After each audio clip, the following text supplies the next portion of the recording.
Okey, selamat pagi, salam sejahtera TS Lim. Hari ini saya ingin menebual TS Lim berkenaan soalan-soalan yang diajukan oleh para pensyarah. Jadi soalan saya yang pertama, pelajar diwajibkan melalui ujian kendiri. Adakah guru juga perlu membuat ujian kendiri? Terima kasih saudari Melissa. Terima kasih juga kepada Bokmat TV yang sudi memberikan peluang pada saya untuk memberi sepatah dua kata dalam sesi temuduga pada pagi ini.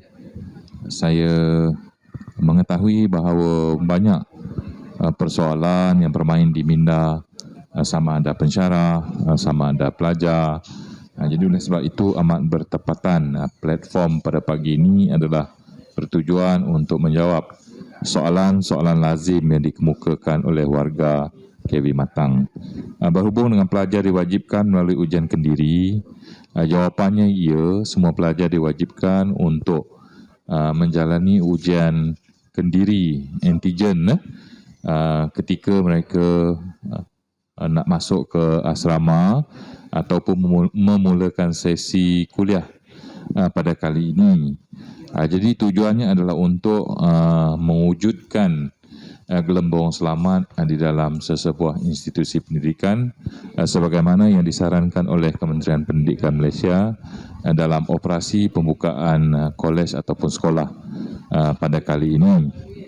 Dan adakah guru juga perlu membuat ujian kendiri?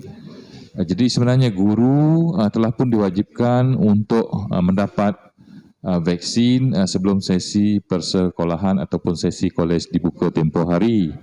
Dan saya percaya dan yakin semua pensyarah telah pun mendapat vaksin di mana itu merupakan perkara wajib yang harus dilakukan oleh warga pensyarah sekalian. Tapi walau bagaimanapun, jika didapati pensyarah sekalian dalam keadaan yang kurang sihat ataupun tidak yakin dengan tahap kesihatan mereka, maka mereka perlu menjalani ujian kendiri ataupun self quarantine sebelum mereka dapat memulakan tugas.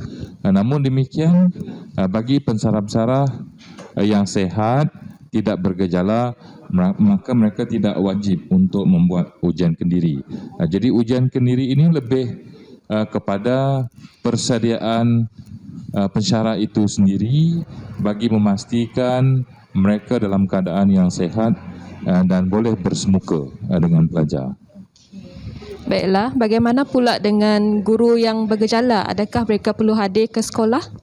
Sudah pasti jika pensyarah didapati bergejala, maka mereka tidak diwajibkan untuk hadir ke sekolah dan mereka perlu mengikuti SOP sedia ada, contohnya pergi ke klinik ataupun pusat kesihatan untuk mendapatkan nasihat doktor ataupun mendapatkan rawatan dan seterusnya melakukan ujian kendiri sebab ditakuti pensyarah-pensyarah juga dijangkiti oleh virus COVID-19.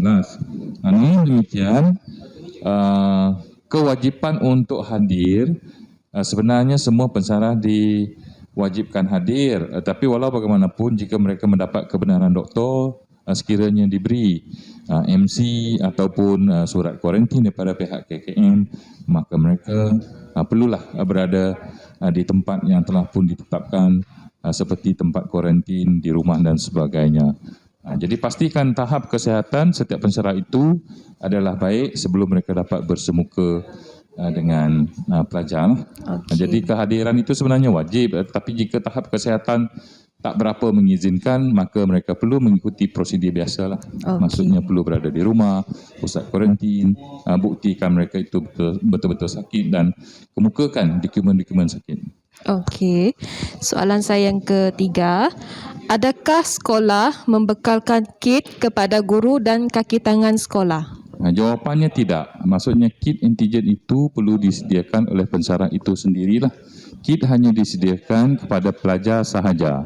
Dalam keadaan sekarang, stok kit yang terdapat di kolej agak terhad. Kita mendapat bekalan daripada pihak PPD dan kita juga membuat pembelian tambahan untuk tujuan kontingensi lah. Maka kit itu tidak disediakan oleh pihak kolej kepada pensyarah. Jika pensyarah memerlukan kit untuk tujuan ujian kendiri, maka mereka perlu mendapatkannya sendiri. Okey, terima kasih. Soalan yang keempat, adakah guru perlu memakai PPE apabila terlibat dengan pengawasan pelajar yang dikuarantin kontak rapat? Sebenarnya PPE merupakan SOP yang telah pun ditetapkan oleh Kementerian Kesihatan, tetapi di peringkat Kementerian Pendidikan Malaysia, PPE itu tidak wajib jika kita menjalani rutin kerja biasa seperti sedia kala. Namun demikian, pensyarah dinasihatkan untuk mematuhi SOP yang betul dengan memakai pelitup muka 2 lapis lah, double mask, dan seterusnya memakai face shield lah, dan jaga penjarakan, dan seterusnya sentiasa menjaga kebersihan dengan menggunakan hand sanitizer, dan perlu lebih berhati-hatilah. PPE itu tidak wajib.